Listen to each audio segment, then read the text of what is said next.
Welcome everyone. Now that Apple's September 12th iPhone event is officially real, it is time to wildly speculate on what we could see at Apple's iPhone event. Starting off with the biggest news, the iPhone itself. Not only will we see an iPhone 7s and a 7s Plus, we'll see the iPhone 8, or as it's sometimes been referred to, the iPhone Edition. This will essentially be the high-end tier iPhone. So the 7s, 7s Plus, and then this model, which will have stuff like the biggest screen and the most features. Of course, the 7s and 7s Plus will still see some spec bumps like faster processors, but the big changes that we're going to see are going to be in this new iPhone 8. So what exactly are we going to see in this new iPhone 8? Let's go ahead and take a look at what we are expecting. Starting off with an all-glass design, front and back, similar to the iPhone 4. It's going to be slightly shorter and slightly skinnier than the iPhone 7 Plus, or narrower, I guess I should say.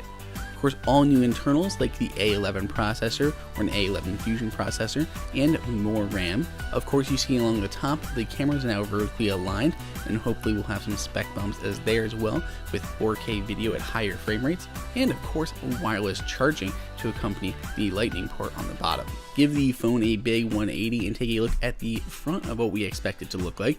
First thing you'll see is that sensor cut out along the top. We also will have an elongated power button that may or may not contain the Touch ID, because as you see, there is no home button on the bottom any longer. We also have a new dock that we're expecting, similar to the iPad in iOS 11, a brand new edge-to-edge display top to bottom, and of course it's going to be OLED, so deeper blacks, better color management. And then we have tap to wake, so you don't have to pick up your phone. Facial recognition as kind of a replacement for Touch ID. It should be more accurate and faster than we've seen in the past. But of course, that is all just a wild speculation, and we won't know for sure until September 12th. What we do know is we can expect to see the GM build of iOS 11 finally released.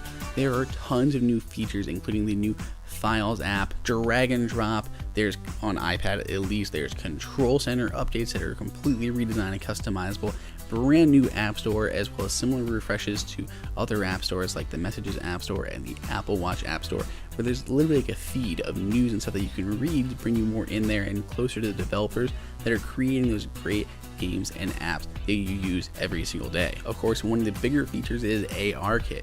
Not only will that new iPhone have those vertically aligned cameras, but that's supposed to help it have some AR advantage as well, that vertical alignment helping better actually find objects in 3D space. Of course, you can see our demo of what you can do with the ARKit, and actually we have a little tutorial on how you can get it set up and running. You don't even have to wait until this is released in a couple weeks. We fully expect to see the GM build released on the 12th, and then about a week later on the 19th or 20th, it should be fully released to the public. On to the Apple Watch. Not only will we see the amazing new watchOS 4 that brings tons of new features, we hopefully will see a brand new Apple Watch, though it may have the same form factor that we have now. The biggest inclusion? LTE, so you no longer are reliant at all on your iPhone. Of course, that's a big ask, and that's not going to be really appealing to everyone out there, so hopefully there's going to be a lot of other new features in the new Apple Watch that makes it worth upgrading for people who currently have them.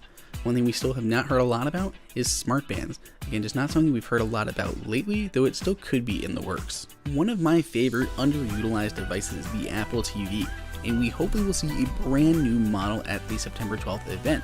Probably not going to look like these renderings that we found, but it'll probably look the same form factor but with a lot of new features, including HDR10 and Dolby Vision, as well as 4K. Tim Cook teased and WWDC that Prime Video would be coming as well this fall, so maybe we'll see a new update on that. Of course, September 12th is still technically in the summer, so it's a bit on a question mark if we're going to see the new Apple TV or the Prime Video at all. One thing we know we will see is tvOS 11. There are plenty of new features, though not as many would hope. The big ones are going to be iCloud home screen syncing, so if you have multiple like in your living room and your bedroom, your home screens will automatically sync together when you rearrange them on one. There's also a brand new computer app that has been completely redesigned. It looked a lot better, a lot easier to manage your media and find what episodes you're on and any other information that's been tied to them. We also have automatic dark mode, so it'll turn on and off based on the time of day. And then we have AirPod supports. Now it's really easy to actually connect your AirPods to your Apple TV, similar to how you would with any of your other iOS or Mac devices. Tim Cook teased we'd see a lot more this fall, but who knows if we're actually going to see all that come to fruition here on September 12th. If we don't, at least we still have the new update for tvOS. Moving on to the Mac, while we probably won't see any upgrades to the Mac line itself, we will see macOS High Sierra. High Sierra is one of the most feature-packed updates to Mac in some time, but a lot of it is below the surface. Things like new Metal 2 and APFS are absolute game changers. For everything new, definitely check out our full-length video on what's new in High Sierra. And the last thing that we are expecting at the September 12th event is our first look at the Steve Jobs Theater. It looks really cool and there's tons of kind of special features. Of course, it is part of Apple's new Apple Park complex. When people first go into the building, they can go downstairs, but there should be a big demo room. They won't see that at all because there's this big retracting wall that you won't even notice until you go down. And then when you come back out of the theater, the demo room will be exposed with all hands-on of Apple's new products that they're going to announce.